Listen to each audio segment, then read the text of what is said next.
Je dirais simplement enfin.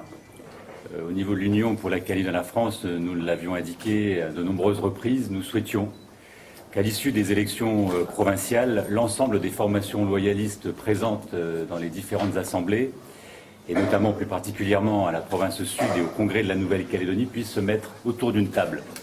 C'est chose faite aujourd'hui, c'est ce que nous avons préparé toute cette semaine.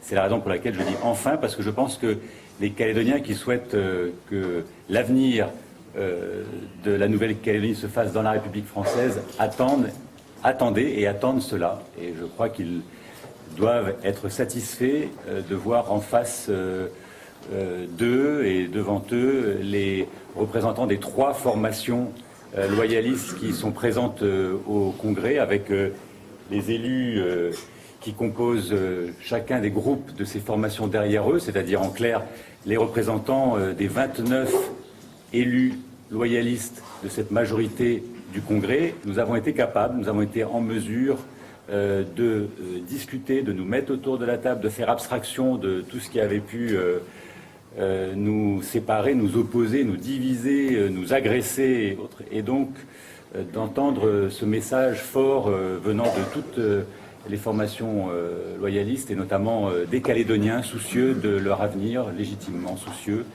Et donc nous y sommes parvenus. Donc nous sommes, extrêmement heureux de ce résultat.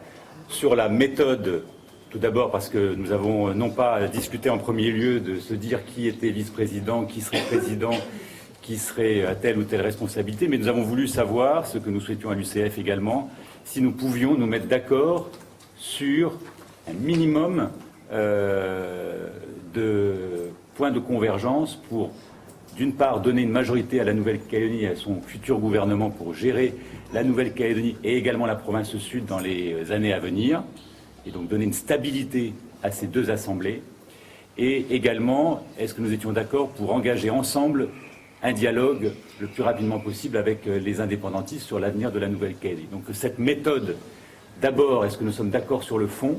Et ensuite, est-ce que nous pouvons, dans ces cas-là, une fois cette étape franchie, nous mettre d'accord sur un partage de responsabilités, a été voulu d'ailleurs par les 3 formations ici présentes.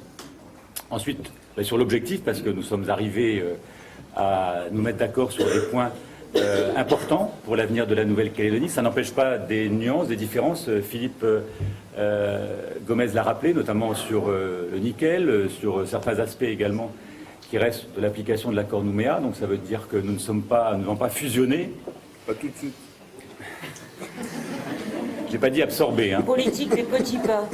Donc, mais chacun garde son identité, chacun gardera ses nuances. Donc probablement que dans l'avenir, quand vous verrez le Front pour l'unité ou Calédonie Ensemble ou l'Union pour la Calédonie de la France exprimer des divergences, vous direz « Ah, ça y est, donc ce que vous aviez annoncé le 16 mai est rompu ». Non.